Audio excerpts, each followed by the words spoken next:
December 26 boxing day, കൃത്യമായി പറഞ്ഞാൽ ക്രിസ്മസിന്റെ പിറ്റേ ദിവസം.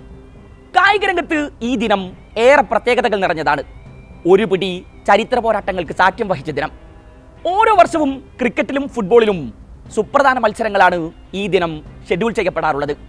ഇത്തവണ ബോർഡർ ഗവാസ്കർ ട്രോഫിയിൽ ഇന്ത്യ ഓസ്ട്രേലിയ നിർണായകമായ 4ാം ക്രിക്കറ്റ് ടെസ്റ്റ് എന്ന നിലയിലാണ് ബോക്സിംഗ് ഡേ ക്രിക്കറ്റ് ലോകത്ത് നൽകുന്നത്. എന്താണ് ബോക്സിംഗ് ഡേ? കായിക ഇനമായ ബോക്സിംഗുമായി ഇതിന് എന്തെങ്കിലും ബന്ധമുണ്ടോ? ഒറ്റ വാക്കിൽ ബോക്സിംഗുമായി ബന്ധപ്പെട്ടതാണെന്ന് തോന്നാമെങ്കിലും ഇതുമായി ബോക്സിംഗ് ഡേക്ക് യാതൊരു ബന്ധവുമില്ല എന്നതാണ് യാഥാർത്ഥ്യം. ബോക്സിംഗ് ഡേ എന്ന പേര് വന്നതിനെക്കുറിച്ച് നിരവധി ചരിത്രകഥകളാണ് പ്രചരിക്കുന്നത്.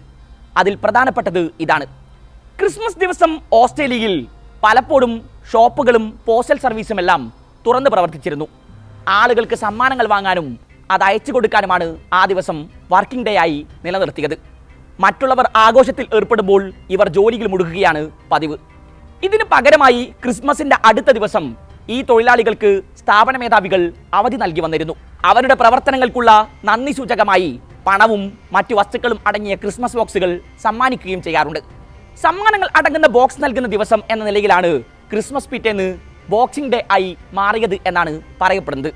ക്രിസ്മസ് പിറ്റേന്ന് ശനിയോ ഞായറോ ആണെങ്കിൽ തുടർന്ന് വരുന്ന തിങ്കളായിരിക്കും ബോക്സിംഗ് ഡേ ആയി കണക്കാക്കുക.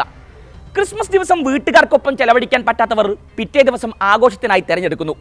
ബോണസായി കിട്ടിയ പണവും സമ്മാനപ്പൊതികളുമായി അവർ ആഘോഷത്തിനായി കുടുംബസമേതം നഗരത്തിലേക്ക് ഇറങ്ങും. എല്ലാവർക്കും ഒരുമിച്ച് സമയം ചെലവിടാനായി ഈ ദിനം എന്തുകൊണ്ട് ക്രിക്കറ്റ് മത്സരങ്ങൾക്കായി തിരഞ്ഞെടുത്തുകൂടാ? ഈ ഒരു ചിന്തയിൽ നിന്നാണ് ബോക്സിംഗ് ഡേ ക്രിക്കറ്റ് മത്സരങ്ങൾക്ക് ഓസ്ട്രേലിയയിൽ തുടക്കമായത്. ഓസീസ് സംസ്കാരത്തിന്റെ ഭാഗമായി എല്ലാ വർഷവും നടന്നു വരുന്ന ബോക്സിംഗ് ഡേക്ക് മെൽബൺ ക്രിക്കറ്റ് ഗ്രൗണ്ടാണ് സ്ഥിരം വേദിയാകാറുള്ളത്. വരും വർഷങ്ങളിലേക്കുള്ള മത്സര ഷെഡ്യൂൾ ഇപ്പോൾ തന്നെ MCJയിൽ തയ്യാറായി കഴിഞ്ഞു. ബ്രിട്ടൻ, ഓസ്ട്രേലിയ, കാനഡ, ന്യൂസിലാൻഡ് എന്നീ രാജ്യങ്ങളിലും ചില യൂറോപ്യൻ രാജ്യങ്ങളിലുമാണ് പ്രധാനമായും ബോക്സിംഗ് ഡേ ആചരിക്കുന്നത്. നിലവിൽ സൗത്ത് ആഫ്രിക്കയിലും ബോക്സിംഗ് ഡേ ടെസ്റ്റ് മാച്ചുകൾ അവരുടെ സംസ്കാരത്തിന്റെ ഭാഗമായി ആരംഭിച്ചിട്ടുണ്ട്. സ്ഥിരമായി സെഞ്ചുറിയനിലെ സൂപ്പർ സ്പോർട്സ് പാർക്കാണ് മത്സരവേദിയാകാറുള്ളത്. ഇത്തവണ പാകിസ്ഥാനെതിരായ ആദ്യ ടെസ്റ്റ് മത്സരമാണ് ബോക്സിംഗ് ഡേയിൽ അരങ്ങേറുക.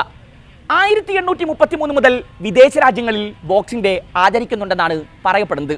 എന്നാൽ ക്രിക്കറ്റിലേക്ക് വരികയാണെങ്കിൽ 1950കളിലാണ് ബോക്സിംഗ് ഡേ ടെസ്റ്റുകൾക്ക് തുടക്കമാകുന്നത്.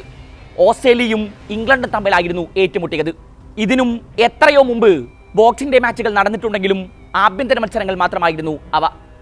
ആരാധക പിന്തുണയിലും ബോക്സിംഗ് ഡേ ടെസ്റ്റ് ഏറെ മുന്നിലാണ്. മെൽബൺ ക്രിക്കറ്റ് ഗ്രൗണ്ടിൽ നടക്കുന്ന ഇന്ത്യ ഓസീസ് മാച്ചിന്റെ ടിക്കറ്റുകൾ മാസങ്ങൾക്ക് മുമ്പ് തന്നെ പൂർണ്ണമായി വിറ്റു തീർന്നിരുന്നു. ക്രിക്കറ്റ് ബോർഡിന് വലിയ വരുമാനം നൽകുന്ന മത്സരമെന്ന നിലയിലും ഇതോടെ ബോക്സിംഗ് ഡേ ടെസ്റ്റ് ശ്രദ്ധിക്കപ്പെട്ടു. ഇന്ത്യയെ സംബന്ധിച്ച് മെൽബൺ ഗ്രൗണ്ടിലെ ബോക്സിംഗ് ഡേ ടെസ്റ്റിൽ അത്ര മികച്ച റെക്കോർഡല്ല ഉള്ളത്.